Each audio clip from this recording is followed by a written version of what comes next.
いつらは指名手配中の大官切り。そして京四郎一家に立てついたそばへ。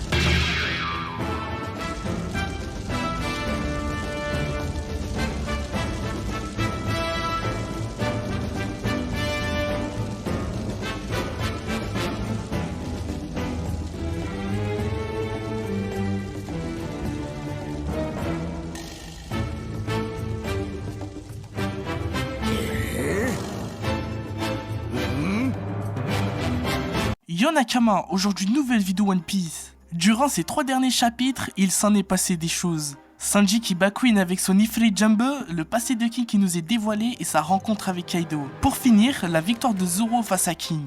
On va en parler dans un instant. Pour me soutenir, tu peux t'abonner à la chaîne. Sur ce, bonne vidéo.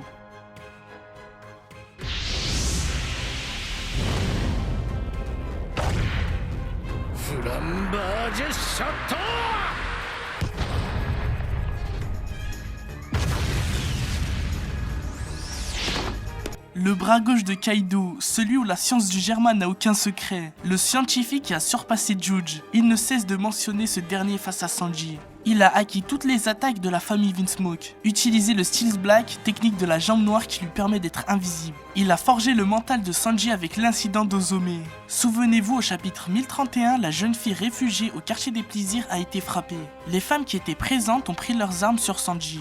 Comment un être comme Sanji aurait fait du mal à une demoiselle? Maintenant tout s'explique. Queen a utilisé les capacités de Sanji pour frapper cette jeune fille dans l'invisibilité totale. Malgré cela, Sanji a accepté son sort, ce pouvoir qu'il a éveillé. Un exosquelette, de la force physique et une rapidité de mouvement. En appliquant du fluide offensif qu'il s'est forgé jusqu'à présent à son exosquelette, il pourrait offrir à ses jambes une robustesse accrue en les recouvrant de flammes plus ardentes que jamais. Sanji nous dévoile son Ifrit Jumbo surpuissant qui s'avère être le coup de grâce. Queen subit une défaite écrasante. La jambe noire des Mugiwara a dépassé le niveau de deuxième commandant de Yonko. King, ou plutôt Arbel de son vrai nom, est un Lunaria. Le gouvernement mondial l'utilisait comme cobaye. Ils faisaient leurs expériences pour tester son endurance.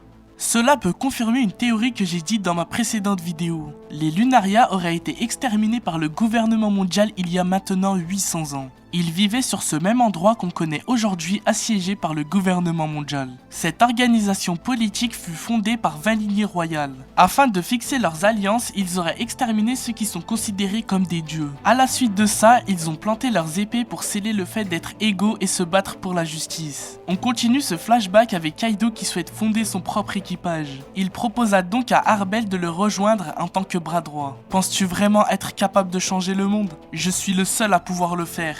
Deviens mon bras droit et je ne te vendrai jamais. Sur ces belles paroles, Arbel rejoint l'équipage. Il se fait maintenant appeler King, qui est un nom puissant. Par la suite, rejoint Queen en tant que deuxième commandant et Jack troisième commandant.